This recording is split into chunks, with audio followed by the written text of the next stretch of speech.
Good evening. I think we are live now, right? Okay. Yeah, Do they we have should to be. speak louder? We're sharing a mic, right?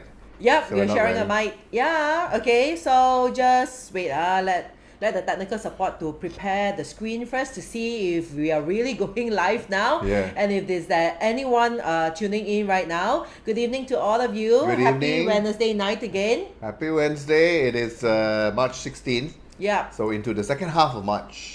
Yeah. It's already. So fast, right? Yeah. And also I was like thinking, I think since yesterday night, right? I was thinking it's like I really like that session that we did in Panko last week. And I know that there's still many of you have questions to ask, okay? All right, so hi Po Ching, hi An Ang, okay, yeah, okay, people are tuning in already. Hi Laylin, all right, Marie Wong, Grace Chia, good evening to you, all right, hope all of you are staying like safe, okay? Hi Chang Feng, okay, Natalie Chan, hope that you all can hear us. The visual is okay, the audio is okay. Hi Lau Tony, right, good evening to you, right, you help me to share Yeah, first. I'm going to do that. Today, of course, we have a Q&A session, Yes. not on the beach, unfortunately. Yeah, not on the beach. Yeah, but we really miss it. Okay, so we are already planning for our next escapade. Okay, it's not really a vacation now. Okay, I think we come to a point that we think that life itself should be lived to the fullest, right? Okay, especially these 2 years itself. Okay, all of us are in a way are so confined. So I think that whenever we have a chance, okay, to travel to see some place different, okay, to experience something different for the soul itself, it will be definitely something that we would want to do, but doesn't mean all play and no work. Okay, so it's like during our so-called staycations or whatever, like traveling period also, we have to make it a point that okay, we have to work towards more content, more sharings, and also of course to keep in touch with all of you here. Hi Jilla, okay, I ask Kurut, okay, watching from Philippines, thank you so much. I know that there's actually quite a number of you tuning in and supporting from Philippines. All right, thank you so much to all of you, okay, and like thank you for the support. Edward Tae Young there, okay, Chang Feng, loud and clear, that's good. All right, thank you so much. Then of course, while waiting for Gong Yu to actually share out this session, right, okay, I also urge all of you, if you can help me to share this session out so that it can actually reach out to more people, that will be highly appreciated. Now, there's a few questions that I've taken note. You know that every week I do have this short video clips, even though it's on a rerun, because every time I'm sure that it actually reach out to different people tuning in at different time and moments, okay? So you see that I have this series called the Face and Body Language series, and also we have a Feng Shui series as well, the Feng Shui Taboo series. And right, I have screenshot a couple of questions, okay, from the Feng Shui Taboo series itself. And yeah, these are the Feng Shui questions that I'll start off with. Meanwhile, to all of you, okay, Natalie Chan, thank you for sharing it out, okay? Suziana, Junie Fong, thank you so much for tuning in. All right, like and share, done. Thank you so much, Simon Tan.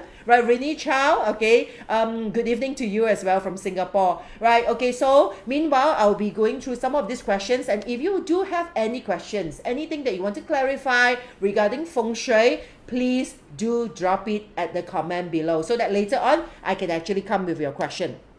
All right, so let me go through this first, okay? I remember, I think there is one episode that I talk about the stove and the kitchen, all right? And I have here Ko Kiet Mui saying that, hi Jessie, thanks for sharing. If the stove is in the northwest sector of the house, how to mitigate it? Now, first of all, always remember, not everything we need to mitigate. Of course, technically, we say is that the stove at the northwest is not, in a way, ideal, okay? Because northwest is what we deal in terms of like Tin Moon, okay? Or the gate of heaven there. So when you have a stove there, okay, it's in a way that almost like signifying that it's a burning of the gate of heaven. That's why it is not preferred. But not all the time, because see, not all the time it's so easy for us to burn the gate of heaven, okay? Right? I mean, after all, it's the gate of heaven, right? Okay? Yeah. So it's like not all the time, not all houses, you will definitely have this issue. So if you really have the stove as your northwest sector, then you have to pay attention, okay, to like ever since you moved in, how's things going on, okay, in the household itself? Is there anything affecting the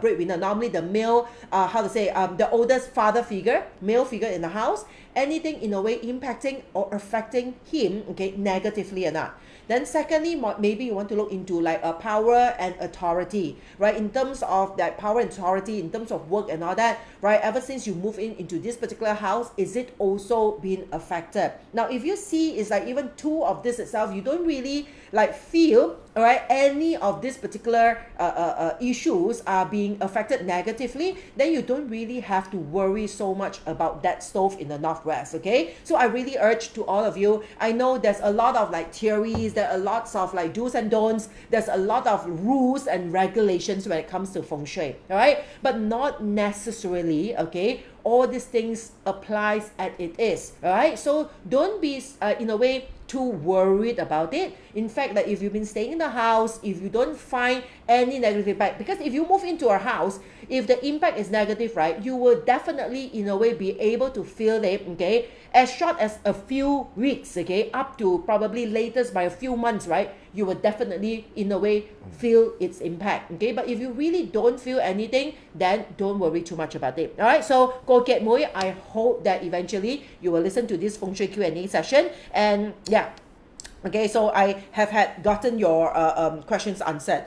Now, okay, there is also another questions, I think, on the topic, okay, on the video that I talk about uneven landform, okay? So Cindy Ho was asking, okay, dear Master Jessie, is there any remedy for such uneven house landform? And then Diana Choi here also says, okay, hi Jessie, my front house road left side is higher and the right side is lower by about 1 feet, okay? Will this landform affect our financial? Now, if you see, it's like, you know, if now, one thing, landform. So normally if you have like uneven landform, let's say one side is higher and the other side is lower, normally it's much lower, okay? It means that if you look out, means you walk out from your house itself, you look at the road in front of you, it's really, really sloped, okay? It's like a really, really sloping, at least up to like, you know, 30, 35 degrees. It's very sloping down, okay? As if like you're on a hill, and once you walk out, it's really in a way sloping down. Then that might in a way affect the retaining of qi.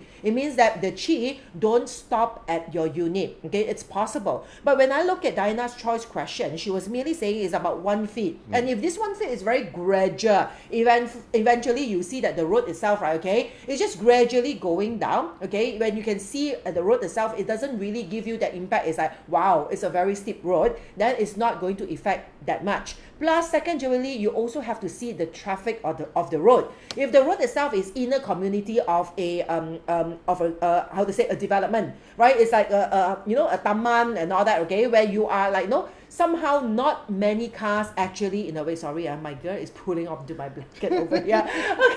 Okay, so it's like, you know, somehow if not many cars are using that particular road itself, okay, so that particular slope itself is not so much of a negative impact. But there are, okay, at times, okay, the road right in front of you can be very busy, okay, with traffic, public transports, especially sometimes you see overseas and all that. If I went to, I think, Coogee Beach in Australia, okay, so if you go to Coogee in Sydney, all right, you see that all the houses are actually at the slope because it's like hilly area up and down. And right in front of the house itself is like very busy with like, no, a lot of vehicles pass through, people going to the beach, passing through it, including, okay, like public transports, like buses and all that. Now, if that's the case, yes, it is going to, in a way, impact, okay, the, how to say, the financial status of the household itself, because no qi can retain. When the qi can't retain, you cannot really, in a way, settle by, how to say, tapping into the qi and making more money or more welfare, okay? Whatever comes and go at the same time. So only if that's the case, all right? So I hope that answers you, Diana, all right?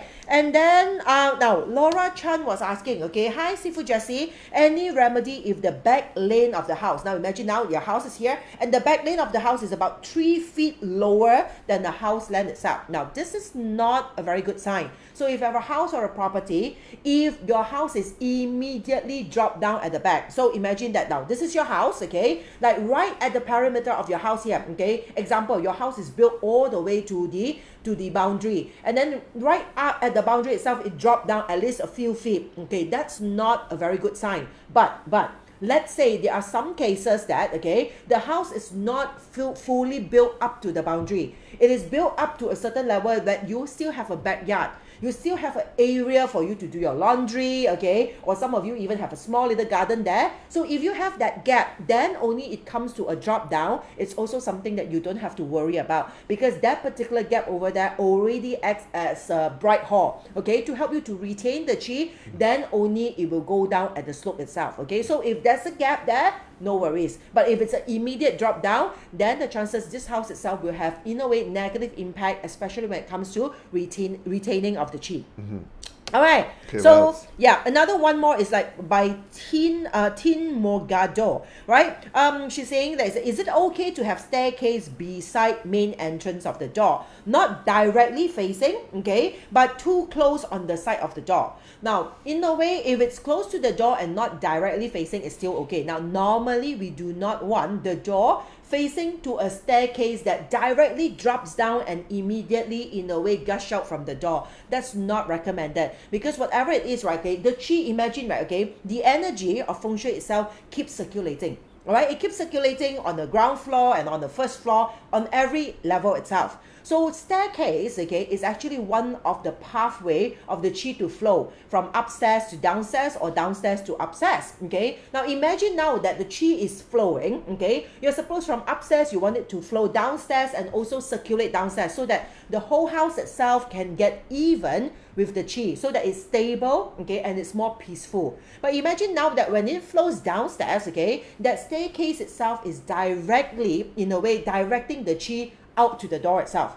All right, so the thing is, the chances is not being able to retain to that chi will be higher. It means that it will impact on the balancing, okay, of the energy for this particular household. So that's why whenever we see that is a direct, okay, facing of the staircase and also the main door, we will try to, in a way, it's very simple, just have something to block it. Right, recently I just did a Feng Shui, okay, for a client where you see that particular issue happening as well. It's directly facing to the particular door. All you need to do is like, at times you just have to build up probably a cabinet, okay, for you to actually have some display. Or if not, you can also have, like, in a way, a frosted glass panel, right? Sometimes now frosted glass panel is like, it can be very nice. It comes with a lot of design and all that. You can have beautiful design. So once you walk in, okay, the sunlight can still penetrate through, okay, and yet at the same time it is something there to block, okay, the chi, so that it cannot directly flows out from the house. All right.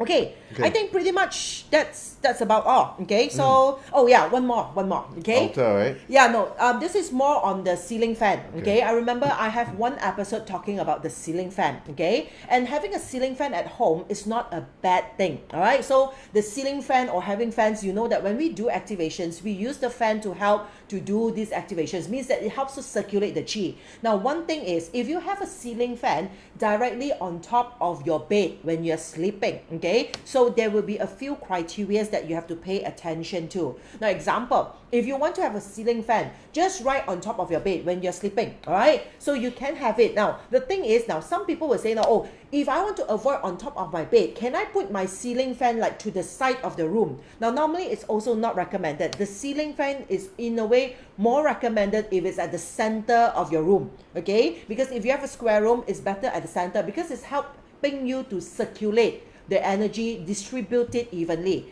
So in a way that, let's say you have to have the ceiling fan on top of your room itself. It's not to say it's bad. It's not to say you can't have it. You can have it. But there are a few things that you have to pay attention. Firstly, you have to ensure that the ceiling height is high enough. Okay, so if you have a high ceiling, then no issues, all right? But if your ceiling height is too low, as if that, imagine if you're standing, okay, and like you put up your hand, that you're also afraid that the fan might actually, in a way, spin and hurt your finger. It means it's too low already. So some of you might be thinking, then how high is high? Now, technically, it's also sees. If you have a household, okay, majority of like a taller people like me, I'm like 5'6", okay, or 5 feet 10, 5 feet 10, okay? So at least imagine that from your height to the ceiling, okay, especially those breadwinners, right, to have at least more than 2 feet, all right? Minimally 2 feet, but at least it is best 2.5 feet onwards. So you have this gap. So let's say for us, if we have, okay, a ceiling height about at least 10 feet, it will be sufficient enough. But let's say if your household, okay, comprises of people at least 6 feet or above, okay, slightly more than 6 feet, okay, then the thing is like, for us, it's like, 8 feet will be good enough. 8 or 9 feet will be good enough, okay. But the thing is, if you have those people who are like, 6 feet easily from the household or 6 feet plus as their height, they will need at least a 10 feet, okay, or a 9 or 10 feet, okay. Then only it will be good for you or safe enough for you to actually have the fan on your bedroom above your bed. But also remember, daytime, okay, you can switch on the fan and maximize its speed, no issues. But the thing is, during when you're sleeping, okay, if you have a fan directly on top of you, you cannot maximize the speed of the fan, especially if you are sleeping, okay? If you're still doing work or whatever, it is fine. But once you want to sleep, you have to lower down the speed of the fan to its lowest level. Because why? We want the energy to be, in a way, more subtle, more stable, okay? So if the fan is, in a way, twirling too fast, right, okay, it will impact on the quality of your sleep, right? So this one, I hope that some of you, right, Brent Chia and Lily Chan, okay, you have been commenting onto my this Feng Shui Taboo video session regarding ceiling fan, okay? So I hope that by doing this answers your questions as well. All right, so yeah, so now shall we go to the live chat? Okay. Yes. So Saman Zaidi, a regular viewer, Yes. all right, has this question: does bad feng shui affect health and weight issues?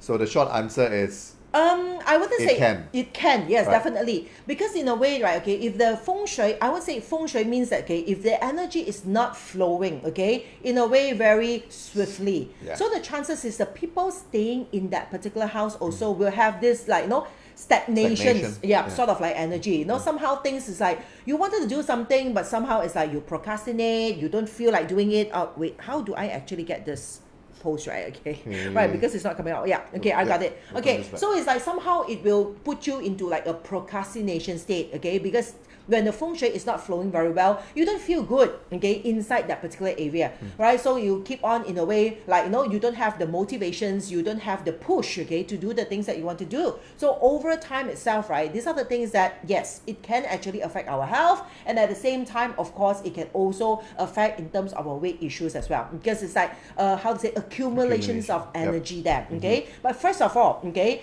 right, instead of like looking into just the physical changes, the most important thing is look at the chi changes from the person's face, okay? Because the first thing it will impact is the energy from the face itself. When it comes to face reading, you'll be able to see. So someone, let's say for instance, if you are constantly be around an environment where the energy is negative or the chi is negative, you can see from the face itself, right, there are also a lot of negative sign on the face, like very dull, gloomy eyes, okay? It's like a lot of dark circle, like a lot of dull face, okay, where the skin itself is not vibrating, it's not radiating. Not vibrant. Yeah, not vibrant, okay? Yeah. Not radiating. It's like, it means that somehow the person's chi or energy within the body itself is also not flowing very well. All right. Okay, so what else? Okay, we're gonna have to rely on the main screen. Okay. Because our gadget questions keep Yeah. flowing by, right? So let's move down. Okay. Jennifer Pereira, right? That's the next one. What's the best position to locate the bed? Which direction should your head rest? Mine is facing south. Okay, now, of course, okay, now, generally, there's these things called your gua number.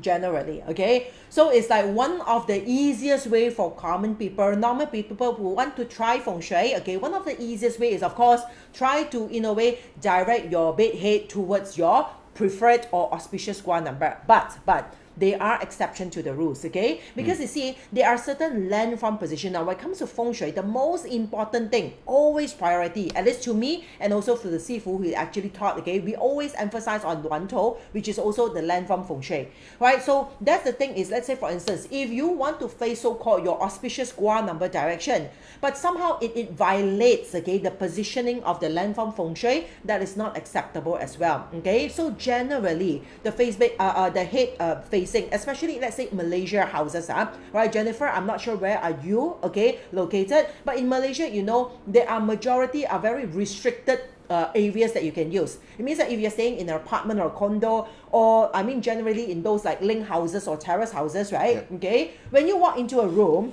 there are only so limited walls for you to place your headboard. Okay, usually it's two lah. You get probably two options. Chances is only two options. One is facing this wall, and the other wall probably will be in a way directly facing to the toilet. Okay, so and another one will be windows. This is quite standard. right? So the thing is, always remember the headboard itself cannot be in a way, right? How to say? Let's say for instance, your door is here, main door. You go into your main door. Your headboard cannot be facing directly to the main door because that's when the chi goes in. Okay, so that one will also affect in terms of the stability of the energy when we are sleeping. So we want our headboard to be away from the main door. Okay, as much as possible, so that when the chi goes in, means that this is the most strongest chi that flows in. It doesn't really affect the quality or stability when you're resting. All right, that's one thing. And then also we do not want it to actually rest against corner of the house. Example, okay, let's say facing northwest, example, is a auspicious direction, but your house is a north-south axis house. So northwest will be at the angled corner, okay, in that particular house itself. So a lot of people mistakenly thought that, oh, northwest is my auspicious direction. I will put my headboard, okay, at this particular corner, and it forms like a hollow thing, okay, right behind your headboard. Now that is another violation of the landform, okay. So that one is also not acceptable. So whatever it is means the positioning or the the Feng Shui rules comes first before we go into positioning to our so-called auspicious direction. Okay, yep. And again, no facing headboard towards out the window. Okay, right? So it's like when you have a window, because window is like normally it is going out to the most yang, okay, energy, because it's opening out either to the road, to the garden. Okay, so this is a case, it's like, and the window is there, and you put your headboard directly resting on the window. It means that somehow, okay, our antenna, means our crown chakra, our head, are exposed to the most yang of the energy. So when it comes to sleeping, we want it to be as subtle, as yin, as comfortable, as stable as possible. So these are the few rules. Okay, so normally when you want to place your headboard itself and your bed, these are the few rules that you have to in a way think about first, okay, before really placing them. Correct. All right? So always the structure and the form above any sort of formula. Yeah. Okay. Right. Hi, Romax. Yeah. Okay. Nice to see you here again. Yeah. Hi, Romax. We just met Romax over the weekend. So, right? Natalie Chan, I want to drill and knock the wall to rearrange my rack and electrical plug. It is at my Southeast 2, Southeast 3 sector of my house. Will it activate something not good? Thanks. So okay. this one, Yeah, I wouldn't say that it will activate something not good. Okay, especially this year itself. Okay, in the southeast itself, it's not to say it's like the star is not good. The star is okay. It's a star for that. Yeah. I would just suggest that, Natalie, if you can look for a good date, a fairly good date. You don't really have to go for a purposely like date selection. I mean, if you know some Chinese calendar, or you know to look at the Feng Shui, all right, just in a way look at a good date. Okay, auspicious date to start that renovations, okay, or rearrangements. That will be good enough and sufficient enough. All right. Right. So who else there with questions? Okay. Adi has a question, right? Adi, if yeah. a house has a bad combo of flying stars, but the corresponding sector is in a prosperous or growth sector, according to Purple White, can still consider this a detrimental combo? Thanks. Okay, I will just say is that, say for instance, even combo of flying stars, right? Okay, now you see combo of flying stars. A lot of houses will have that. Example, if you have, like say here in Malaysia, we have houses in like rows and rows of houses, right? If let's say one row of house itself, so-called, have a not so favorable flying stars due to the directions and the sitting location, right? The whole entire row, and not only this row, every row that is behind it will have exactly or almost exactly the same direction. All right, so it means that all these houses will go through a so-called bad combo of flying stars. Now, that doesn't mean that all these houses is bad. So always remember form over formula, right? Because it's like at the end of the day, it really needs to see is like, no, whatever that we have externally. Because every flying stars, remember, especially those of you who come to my classes and workshops before, right? Okay, I always mention that every flying stars has its positive attributes. Okay, it just needs the landform and the timeliness to activate its positiveness. Even 5 yellow. So if you know how to in a way harness and make use of the 5 yellows, this is the most powerful star. But in general, okay, of Feng Shui,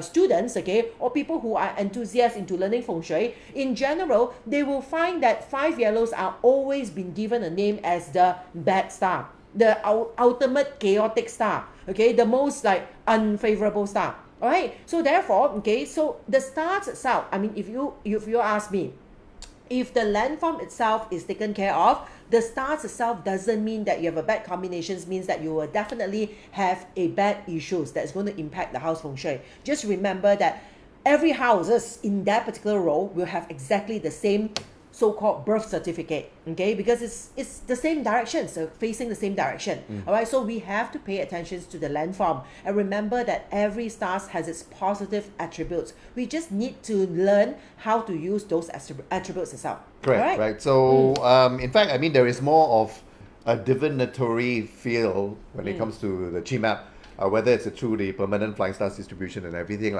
compared to maybe even an actual chi per se that's actually in that space. So sometimes I think it's good to be a little less paranoid, right, and to look into the broader ideas of feng shui, like chi collection, how you harness it, of course the landforms which are around as well, much more so than actually looking into detailed calculations. Yeah, and also one thing I think Adi Sibe also like bring up the good point, okay? If you know Shuan Gong flying stars, if you know the stars itself, okay, every combination of the stars, yes, of course, generally they label it, some of it is good stars, some of it is like bad combinations, some of it is good combinations, okay?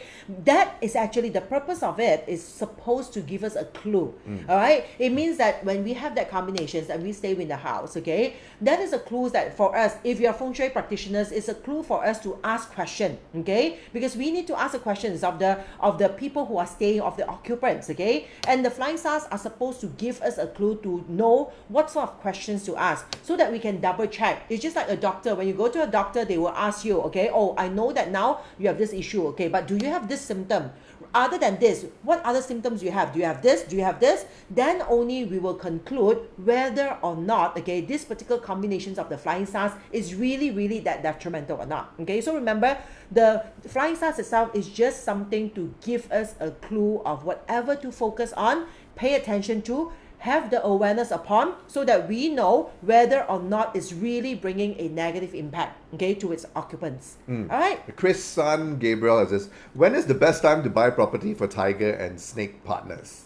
Okay, now I would say that in a way, I'm not so, in a way, restricted into like, oh, the best time to buy properties. I would say that if you have the intention to buy properties, okay, anytime, start researching for it, start scouting for it, start doing homework for it, okay? Because buying properties is something that we need to think a lot. We need to understand the environment. We need to know, in a way, if you can, the feng shui of that place. What are the future in this particular place itself, okay? What are the price, okay? In a way that, is it, in a way, undervalued?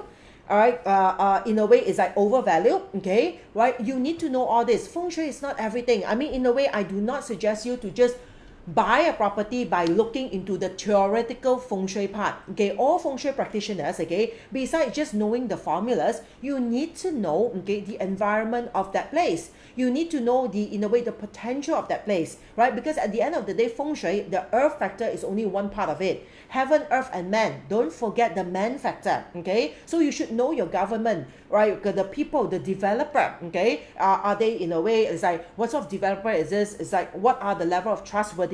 What are the future projects, okay? Is this particular place going to, in a way, take place around your area, okay? Are there any, like, no government projects or transportation lines or whatever that is, in a way, going to impact this particular area? So all these things we need to actually take into considerations, not only just feng shui or based on like which year is better or like, you know, which direction is better. Okay, so remember, when buying a property, these are the things or the factors that we have to factor in. So that's why, as a feng shui practitioners, these are the things that we have to know as well. It's not just by the book of the formula. There's no point for us to just go by these ancient classic books, okay, of what theory or what formula we have, and just tell whether this property is good or not. Because you know that at the end of the day, right, feng shui is not everything, okay? Heaven, earth, man, three things, components is going to be very important as well. All right. Okay, Jennifer Kapuyan has this: hi, how about toilet in the southwest, since I am the mother of the family? The toilet question, quite, I think there was another reference to that as well. So that's quite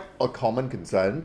But sometimes nowadays in our modern society, where the toilet itself is usually quite clean, yes, right? Of course, with modern piping and sewerage and all that, it's always not a problem. Just have to make sure that the toilet itself is maintained well. Yeah. That your sewerage isn't clogged and so on and so forth. And of course, just make sure that there's no stagnation of energy in there. So overall, the toilet shouldn't be a issue. Yes. Right? For Yeah. any part of the house, because it has to go somewhere. I mean, for me, right, okay, besides my room, okay, the second place that I enjoy, say, most is actually the toilet. Right? I mean, he knows whenever I'm enjoying my shower, okay, whenever if I have a bathtub in the toilet, I will totally enjoy, and I can spend like a very long time inside the toilet. That's when all my inspiration comes, okay? For those of you who are students, you will know that a lot of ideas, inspirations, a lot of all these, like, in a way, content of my classes comes during toilet time, okay? So, Jennifer, don't worry too much of the toilet, but of course, as Gong Yu has put it, make sure it is clean. Hopefully, the toilet itself is like spacious enough, okay? It is also bright enough. Nowadays, a lot of toilets are also very bright, okay? As long as that's taken care of, it will be fine. I see that Diana Choi is here, okay? Diana Choi, okay, I'm not sure whether you listened earlier on, okay? I actually addressed one of your questions into our Feng Shui Taboo series, okay? So if you have missed it, later on, make sure that you watch the replay of this session. Okay, yeah, because Maris Hamad had also a similar question about toilet. How bad is the toilet upstairs and main door downstairs? Because this one is actually a very common concern. Why? Because there's actually many houses which are like that nowadays, with the upstairs toilet directly above the main door. So once again, it's not an issue, right, in the modern toilet, in the modern context, as long as the toilet is functioning properly, especially with the sewerage, there's no blockage. Yeah, as long as you so have on. a good developers, okay, right, that in a way that, you know, he built up, okay, a house, okay, with all these, like, you know, all the pipings and everything is all really well taken care of. It's really not an issue. That's right. Yeah. Yeah. I think a lot of the concerns were actually in reference to traditional China, right? Old time China, where there was no real flushing toilet. There was no moving water and all that. Yeah, because in a way, in the classics itself, toilets are really a taboo, because in the old days itself, when all the classics are written, okay, right, toilet is really something that you do not even want it to be inside the house, okay? You need to walk a fair distance, okay, to really get to that particular toilet itself. I mean, don't talk about so long ago. I remember that when I was a child, okay, I always follow my mom back to her hometown in Ipoh, Menglembu, right, where you have all these like how they call squatters, okay. So the squatters itself, okay, they will have a bathing toilet, okay, only for bathing inside the vicinity of the house itself. But if you need to go to a toilet for, like, you know, big or small businesses, I remember you have to at least walk, okay, You go out. at least like 30 meters. It's not near, you know, you have to walk as all far the as- way out, as it okay, is possible. yes, okay, to do that business. And this becomes like very, very, in a way, like, no, it's something in my memory, because, you know lah, kids, right, at night, and you have to walk out in the dark. It's so scary. And I remember like many a times, right, I'm trying to hold on, okay, to my pee and poo, just because that I refuse to really walk out to the toilet. I remember that, okay, I have to use the potty, okay, I'm too quite an adult, because it's like, I just refuse to do that, okay? Yeah, it's the same. My paternal grandma's place was the same, right? Where they call it, I think, the outhouse or something like that. So it's actually outside, right, of the main area. Again, because, you know, there was no modern conveniences. Yes, all right, and even back that's, in we are those talking about like, 50 okay, yeah. years, Hey, sorry, oh, I'm not 50 years, I'm sorry. Mine is the most 40 years ago. 30, 40, I'm not that old. 30 plus 40 years ago. 50 years? No, I mean like since that style. They had that before that. Right. Okay, so this one is the next one, right? Junie Fong's question. What happens if the house opposite mine is a few feet higher? The opposite car porch is at facing second floor of my house. That's very high. That's very high. Would the house energy be suppressed?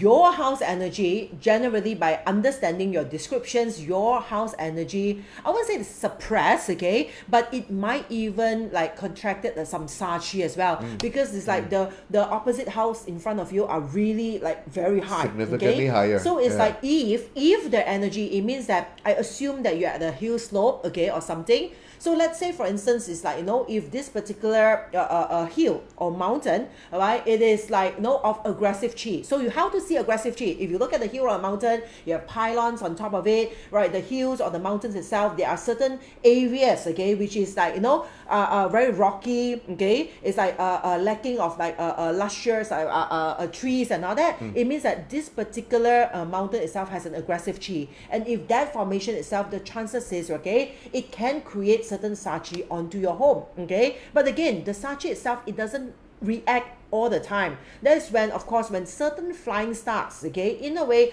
flies to, example, your main door or the facing direction of the house, then those are the years probably you might want to pay an extra attention to. All right?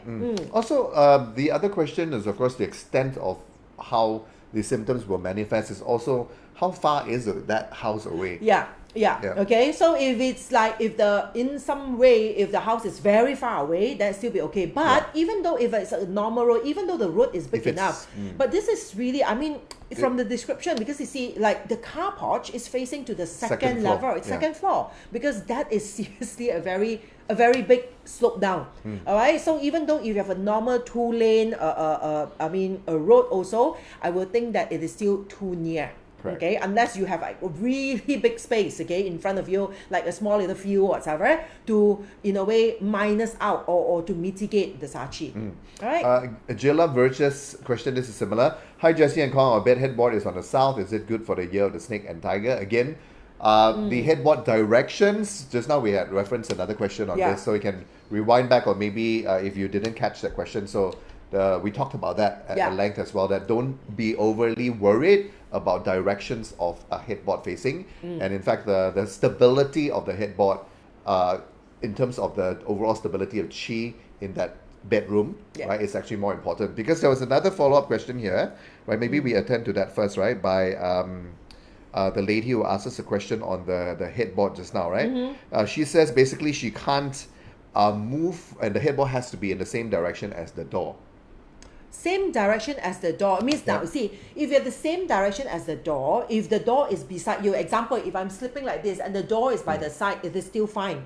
The thing is like, so when you open up the door, try to avoid that putting your bed just right in front of the door, where I can see, it's like if I open up, I can see your head is like sleeping right there. So that is not recommended. If it's the same wall, let's say example, okay, I'm like sleeping towards this wall and the bed is just right, okay, just by the side there. I mean, the door is just right by the side, it is fine, all right? So if it's not too near, it is totally fine. But let's say if it's very near, sometimes you can just put a small little cabinet, okay, at your bedside, okay, treat it like a bedside table. Or in Chinese, we have also what we call the ping feng. What they call ping feng? Do you understand what's ping feng?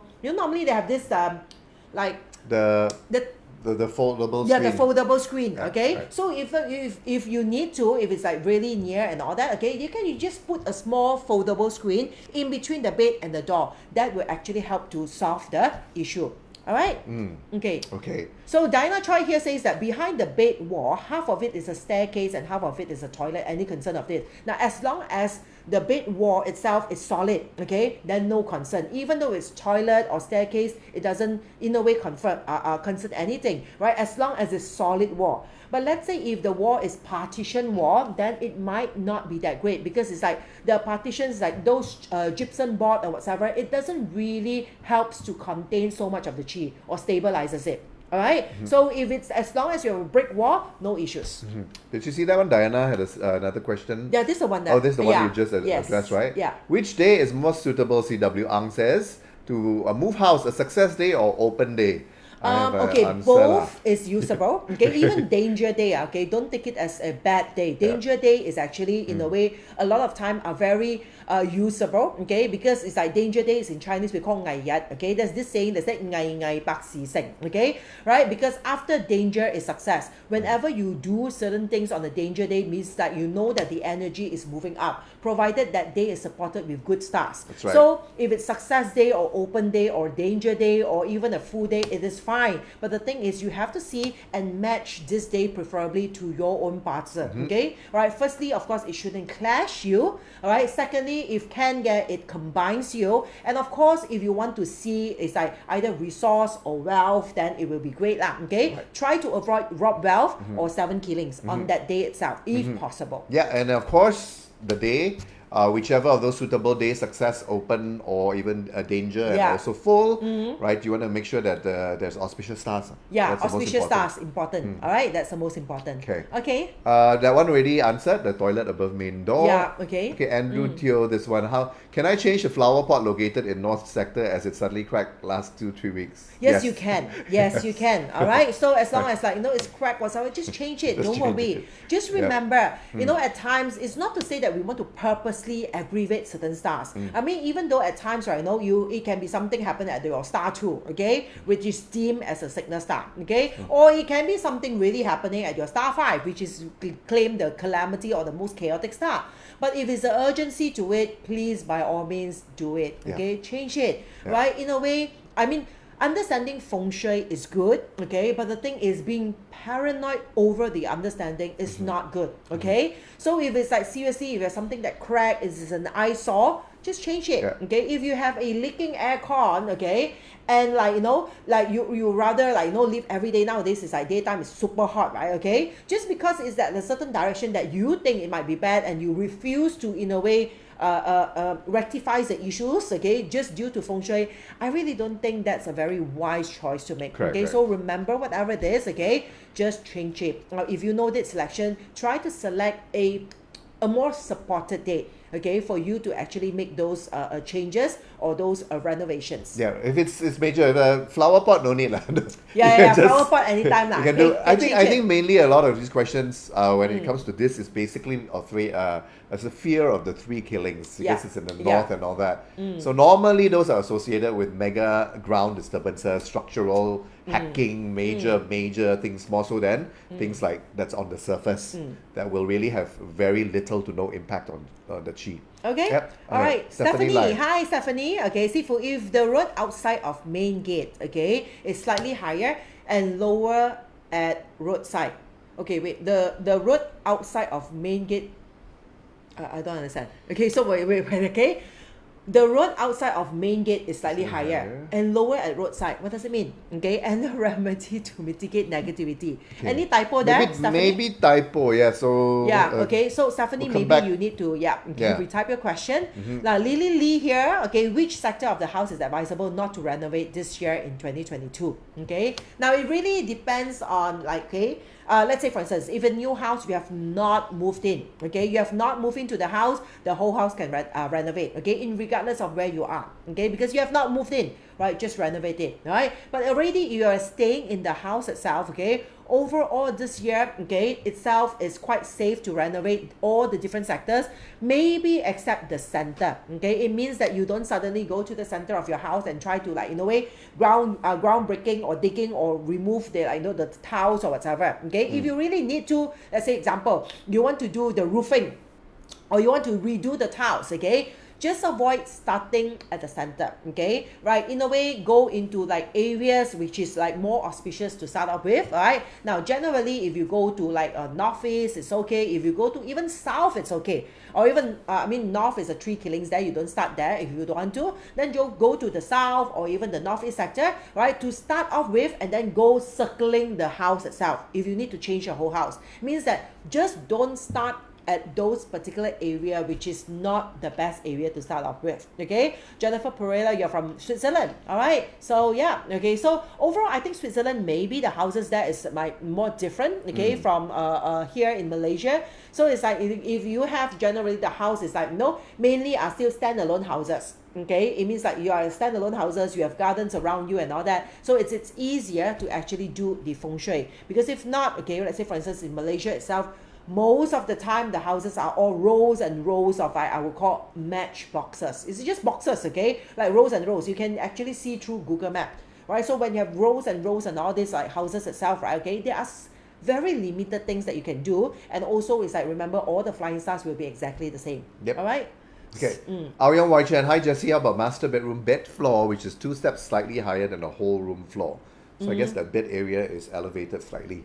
I mean, to me, it is still okay. It is still acceptable. Okay, especially if the whole area itself is like the chi is like stable and all that. So it doesn't really matter. Sometimes our design or like sophistications and all that. Okay, you want it to be like slightly elevated. So that is fine. All right. But as long as the elevations itself is not too high lah. Okay, just 1 or 2 steps is fine. Even sometimes in the living room also, you might have like 1 or 2 steps. It's fine because it's gradual flow of chi. It is fine. But in a way, like sometimes the elevations is like very, very steep. Maybe you have to walk really almost like half a floor up to another level. That part itself, okay, it might actually impact on the flow of the chi in the house. Reason being is especially if externally you don't have enough pressure of the chi. You see, whether or not the energy can really travels around, okay, the body itself, okay, or the body means that the house itself here, okay, really depends on the source of chi. It means if your mountain is powerful enough, if your mountain is strong enough, it emits a lot of like strong, powerful chi that goes on circulating into every household. But imagine, okay, there's a lot of flat lands around. Nowadays, a lot of developers, okay, they will just buy over some like palm plantations or whatever and eventually develop, okay, some development there, okay, trying to make it as beautiful as possible, trying to sell everyone a concept so that it looks homely, it looks beautiful. But the thing is, these are the area where you see the pressure of the chi is very low. Right? It's not much pressure, it's nothing much there. So when you go to areas like this and you design your house with a lot of like steps up and down, so you know that once you have an elevation, even the slightest elevations inside the house, okay, the pressure cannot go up.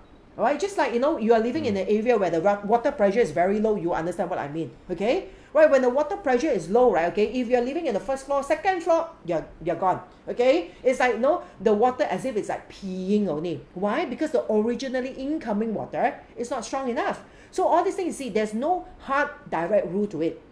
We need to understand. We need to understand the surrounding, the environment. Where is the source of the chi? Okay, how strong is it? Okay, then only we can do the design. That's why I say it's for those of you who are learning Feng Shui or in a way wants to become a practitioner, this part of the study is part of your responsibility. Because it's like a lot of people thought that, learning Feng Shui means that I just need to learn the classics, okay? A lot, okay, of people in a way that they can memorize the classics, the theory, the formulas. Now, don't ask me formulas, I don't memorize at all one. Because to me, it's like, why do I need to memorize formulas, okay? If I need to refer to the formulas, I have reference book. It can be an open book thing, right? I don't have to memorize it. But the thing is, the most important thing that we have to understand are all this information. Because these are the informations that actually puts into like different countries, different communities, different houses will have a different impact. Same formula, same theory, but it will be different impact. And that is the power of Ruan-Tou or landform. Because landform teaches you these sort of things. All right? Okay, just example, it's like where I learned, okay, partly of like Feng Shui where I learned in Hong Kong. Hong Kong is like the mountains are so powerful. It is all mainly rocky mountains, okay? It is so majestic that, let's say for instance, even though if like, of course, if you go into like, okay, Hong Kong Times Square area, okay, you will know that, right, okay? Right in the city of Hong Kong, you have like this like apartments that can be 50 stories high, and yet when you look out, the mountain is still higher than you. Even in the outskirts area like Jiang Guan Ngo, now is very developed, okay? When like back in those days, like more than 10 years ago, when I first there, it was not as developed. But again, when you go up to like 50, 60 stories of all this apartment, right, and you look out, okay, the mountains are still higher than you. And that it means that, okay, the energy or the pressure of the energy chi there is so strong. So these are the houses, it's like, no, you can elevate it, you build higher, no problem. More elevation, no problem. Because this is super strong elevations of chi. But let's say, for instance, in Malaysia, especially in some open areas, some past palm oil estate, that you develop into like a development. These are the areas the pressure is not there one. So therefore, these are the people who stays at these places, they will have problem or difficulty harnessing to the chi. Okay? Because low blood pressure. Alright? So you understand, Feng Shui is not difficult at all. So you need to understand, it needs to make sense. Alright? Yeah. Junie, right? Would a squarish house better than a rectangular house layout? Well, okay. Not really. Not necessarily, okay, as long as in proportion. Even rectangular, you have to see, a lot of houses nowadays, right, you see that it's very long one, okay, it's like a long house. It means that it comes in, right, okay, they try to squeeze in as much as possible, but the house itself is very long. Sometimes you want to put the 24 mountain into it also, chances are very difficult to actually lay it out. that's not good, okay, because that's considered very long. So overall, right, okay, it needs to be in a way balanced and spacious. Now, in the classics itself, it say 4-point goals. It means 4點金啊. As long as your house itself is like squarish or even rectangular, spacious, okay, then it will be better. All right. So overall, if you look at, you know, the ancient China houses itself, right, they like to actually build in the squares. And turn out, okay, there will be another wing, it's also square. 會字屋啊, okay? It means that it's like square and then there's a air well in between. And then that opens up to another wing, square, and there's an air well in between, okay? So as long as when you have a square there, okay, the energy can really, I would say, penetrate and flow, right? But the thing is, rectangular house is okay, but not too long. If it's very, how to say, narrow and long, that is actually bad, okay? Because it will create that sharp arrow within the house itself, okay? Yep. Can I still have a water fountain? This is by A.D. Zhou. Can I still have a water fountain in Southwest from 2024 when during 9 cycle? That's period 9. Sorry, he was saying that, can I have what? Water fountain At still. the? Oh, yeah. Can 2024. I still have water fountain in Southwest? Yep, you can. Yeah. Okay, Southwest, okay, technically in terms of like the what we call the direct indirect spirits, okay, so you still can have the water fountain there. Another 20 years. But I would say that, okay, normally if you are setting up the water fountain there, okay, right, in a way for Feng Shui activations, okay, so it will be good. Now you don't have to change it, but when or just right before it transitions into 2024, it will be good for you to go into a reboot. Reboot means that maybe it will be good for you to, in a way, switch it off for some time, okay, probably weeks or so, if you can, up to a month, okay, and then after that, select a very good date. Once it enter into a period 9, with that very good date, you reboot it. All right, because by doing so itself, it actually in a way triggers the chi. Because water fountain acts something like a pump, you know, it triggers the chi, it activates it makes it stronger, more vibrant. So imagine if like for people in period 8, they have set up some water fountain, okay, all the way in period 8, probably for the past 10 years or even up to 15-20 years, okay. So when you enter period 9 and you just let it as it is, okay, you don't reboot the energy. So the best thing to do is consider, okay, to switch it off first for a period of time, then reselect another very good date and pump it up again. Or especially those of you in your house, right, okay, where the fountain itself is huge, okay, because sometimes we do a lot of bungalows or even mansions, right, we have even houses or mansions that in a way goes up to half an acre or even 1 acre, okay. So these are the areas where they have water features, they are huge water features. So these are the ones that we will advise you switch it off first just right before the transition, and then we select a very good date and reboot it. All right, so that actually helps, okay, with how to say sustaining the chi and bringing it out, okay, to the next period. I see Pang has a question about beam on top of the bed. Yeah. That's now, usually normally it's like beam on top of the bed is not a good thing, not advisable. Okay. Overall, if you have too many beams in the house, also it's not a good idea, especially in the bedroom. All right. So if you can't avoid in the living room and all that, it's still fine, right? But if you have in the bedroom too many beams itself, it will in a way impact on how to say uneven circulations of chi. All right. So that will actually impact on the quality of sleep. All right, and also the quality of rejuvenations in this particular room or house itself. Okay, Edward Taeyang, my house is at the corner lot of the junction, which is a good chi mouth. What is the best way to harness the chi? Okay, your house is a corner lot, okay, of a junction, which is a good chi mouth. Okay, what best way to harness the chi? Now, if you know to use water, okay, using water is actually one of the way to harness the chi. Then also you have to see, one of the ways is you have to see the row of your houses itself is like all very even. Now, see, there are few ways. Example, if you pay attention, so houses or even shop lots, okay, it happens a lot in shop lots. Now, if you're near a junction, means the junction here has a very good chi. So if you have one whole row of like shop lots and all that, right? If all the whole row of the shop lots, okay, all opening the door right at the front, the same row. Now you want to tilt your door, not tilt, it means like sink your door inner a bit, okay? Because it's like when you play with the door, okay, or in a way that it's like a suction. Okay, imagine that the whole row itself, all the doors are right to the facing, okay? But if you sink in your door a bit, okay, one of the ways of doing it is like, once you sink in the door, majority of the chi will be pulled into your unit, okay? So generally that will be one of the way, or setting up a water feature to stop the qi. Because you see, one of the theory of Feng Shui is, okay, the qi are emitted by the mountain, okay, and it will flows, okay, through the path of qi, which is river or roads nowadays, to the qi mouth, okay, and it will be stopped, okay, at the boundaries of water, okay. So boundaries of water means that, let's say, for instance, if you know that there's a qi mouth, the qi is good, you want to stop it, you have to, in a way, put out, okay, a water feature. This water feature doesn't need to be a fountain, okay, it just can be a calm pond, okay. As long as you have the water feature there, okay, the qi will somehow reside. It will helps you to, how to say, retain in the qi, so that from the house itself you can actually in a way benefit from it, right? Okay. Where are we now? Okay, maybe we take one more last question, Okay. or two more last questions. Two more, okay? right? Okay, that headboard question is answered. Don't worry, I know there's still many, like 57 of new comments. I know I cannot finish all of this, but I really hope if you find all this, like, sessions useful for you to learn something about it, I will do more of it, okay? If I don't get your questions answered, I will continue it on. Probably I will do another session, maybe next week. I will screenshot it and I will then answer your questions. Just make sure that you tune in to me next week as well. All right? That's so right. what was that? Saman, Tiger, and Rabbit are a good couple. I would say that is too general. Yeah. Right, overall for a match. You probably need to at least look at the Yes. full party. Yeah. Amongst other things. Do you want to tackle a very technical one?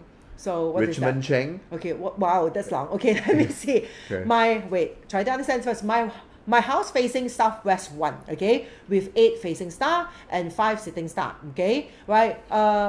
Period, but that's the emoji there, okay. But my house main door can also use west sector. Okay, wait, okay, 3 facing star, 9 sitting star.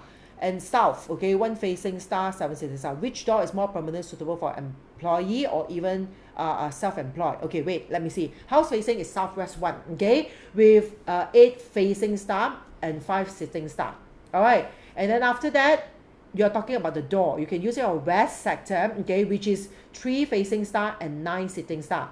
Or the south sector, which is 1 facing star and a 7 sitting star. Okay, now overall, of course, here, okay, if you can use the south, okay, door, okay, with a 1 facing star, of course, generally from the, your question itself, it looks like it's a more ideal, okay, thing. Provided that the south is also conveniently at the front of your house, not like back door or whatsoever, okay. The south is actually, in a way, can use with a 1 facing star, which is the upcoming star, which is also, in a way, still vibrant. Right, the facing of an 8 facing stars now is what we call the, guo hei, okay? Means that the qi is slowly passing on. So if you want vibrations, because here it's like, you want something to look forward to, you want something to move forward to, you want something to grow, then of course the south with the 1 facing star is actually the good thing. And also in a way that the south is where the energy comes in, so that will be, hi, why are you scrolling it away? I'm still looking at the question. All right, so the south generally from here, okay, it seems like a better entrance that, okay, for you to use, either is employee or self-employed.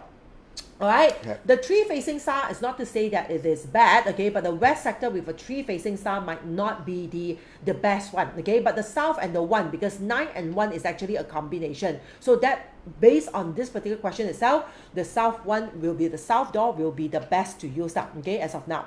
All right. Okay. All right, as Stephanie Lai has the clarification, she means that, remember, she was talking about the road in front higher than the roadside is lower. So what she means is that the road is not even. It's higher at the middle, higher compared to a gate, but lower at one side along the road. Okay. Yeah. All right. It means that now, you see, if it's lower, it's just like the uneven road that we've talked about. It's really have to see as in how low it gets. If it's a gradually, slowly going down, it is still okay, all right? As long as, okay, one side of it is higher. Now, you see, there are some, okay, probably you are at like the peak, okay, like the highest part. It means that the road from both sides is going down. Yeah. It means that it is coming up here, okay, and then it goes down on the, let's say, coming down from the left and then going down on the right. That is not good, okay, even though it's gradual, because somehow you know that the qi does not retain. But as long as one side is higher than the other and the road is not too aggressive, not too steep, then it will still be okay. All right? Yeah. I guess. This one you definitely want to answer, right? Okay. Corinne Kone Benko. Okay, why couldn't you at least have a fraction of insight about the Ukraine war? Don't you know how to read a little about the stars' alignment in the sky? Okay. Is your knowledge only from texts you've read? Yeah, I know. Sorry, can I get the name again? Correct, Yeah, this one I also saw. Yeah, okay. So it's like, now you see, the thing is, okay, you see, Chinese astrology, I mean, to know this one is like you can see how much frustrations and angers that either he or she has it, but we get these sort of questions all the time. But you have to see, okay, what we want to focus on. Now, the use of Feng Shui in Chinese astrology, to me, all the time is about like focusing on ourselves to make the best out of ourselves, okay? How to be better. Look within us first, okay? I'm sure there are many people, okay, who wants to actually, in a way, look into like, oh, what's going on outside there? It's like, is someone's going to fight, okay? Or is someone's going to get into like some serious shit or trouble or whatever? I mean, that is not something that bothers me. Maybe it bothers you, but it doesn't bother me, and it's not going to pay me. To be alright honest, okay, what I want to focus on is, of course, okay, helping myself to be better, okay, looking into what are the things that I need to, in a way, forewarn people. To be very honest, wars happen all the time, okay, natural disasters happens all the time, all right. So I mean, if, okay, probably you are like, you know, some politicians or some like leaders, okay, in the countries which is in a way impacted, and if you hire any of the practitioners, then we will zoom in and focus into that particular, in a way, topic for you. But if not, right, we have to do the practical things, okay? There are so many gazillion things happening on earth. Why would we want to spend time to see who's going on war? Why would we want to spend time whether your neighbor is going to on a fight or not? Or whether it's like opposite the house itself, they're going to divorce or not? This is petty things. And we don't do petty things. We do practical things. And that is the purpose of Chinese astrology. Not for us to go and like gossip and see what other people are, whether they fight or not. Okay? The thing is like we just need to actually use this to make us better, to make us to lead a more abundant life. That's all. And I can actually answer you one thing, Koram. If you keep on in a way like, no, it's like, no, focusing on all these things, okay, without focusing on yourself, the chances is you will see how other people will lead a bountiful and abundance life, but you might end up being very, like, in a way, frustrated, okay, bitter, or not happy. And then probably one day you will start asking, it's like, oh, why on earth all these things are just like, no, not working? It's not that it's not working, but sometimes you might be focusing on not the so right thing. All right, but thank you, no doubt, okay, for your comment here. Okay, Okay. all right. Did you want to close up S.C. Pang's concern about the beam over the bed? Yeah, I think what is it? he was asking, can you put anything to okay. cure? So if you do really have a beam above your bed, okay, hopefully that the ceiling is high enough. One of the simple way is like, no, normally you cover it with a plaster ceiling, so you even it out. All right. Now that is provided if, in a way, your ceiling is high enough. Yeah. But let's say if the ceiling is not high enough, okay, then you don't cover it out because it will suppress further your room. All right. So if that's the case, okay, you see whether you can move your bed to probably another side, okay, so that you are not directly sleeping underneath the beam, okay. So this will be, in a way, something that you can actually look into and do as well. All right. Okay, and of course, in a short period of time, if you rent the place or whatever, eventually maybe you want to, in a way, work towards, okay, growing yourself, being better, and of course, like move into a different house, okay, so that now a new place itself, you ensure that there's no beam going on top of your bed. All right, and then of course you can just pay attention into the quality of your sleep. All right, so if you feel that you can still sleep, I mean, soundly. Now, when I say sleep, okay, so a lot of people can sleep, but doesn't mean the quality of the sleep is there. It means that you can still be disturbed with a lot of dreams, okay, a lot of things that is like, in a way, not putting you really at rest, okay. So the beams and other things might impact that, okay. So if you feel that, okay, if that's the case, probably you can use a lot of like human light, right? Settling the house itself in a more, like, how to say, calming, cozy environment, dimmer, okay? And then also you can use also some probably essential oils, diffuser, okay? Some meditative sort of like music, okay? To help you to meditate right before you sleep, because all this will also in a way counter, okay, whatever external energy, so that we focus our internal energy, calm ourselves, and go into a more relaxful sort of like state as well. All right? Okay. So that's all. It's already 10. Yes. So thank you so much to all of you. I know there's still many questions. There's many questions left. Yeah, left that's unanswered. Okay, we will consider. I mean, I enjoy. I'm not sure. You let me know whether do you enjoy seeing both of us, okay, running a Facebook Live together. I seriously enjoyed it ever since last week. That's why I said, Kong Yu, let's do it together tonight, okay? And like, thankfully enough, okay, he is like, he of course happily do it with me. I mean, if you find that when we do it together, okay, you enjoy the session, let Kong you know lah. So I can actually bring him to actually do more sessions together, especially when it's relating to Q&A session. So thank you so much to all of you for all your support. Thank Again, you. if you have not helped me to share this session out, please help me to share it out. And of course, those of you who sign up for Rise to Thrive Masterclass, I will see you this Saturday. And also for the Period 9 Self-Hacking Wealth Workshop, okay, I will see you next Saturday. All right, thank you so much. Take care. Thank Bye-bye. you, everyone. Good Bye-bye. night. Good night.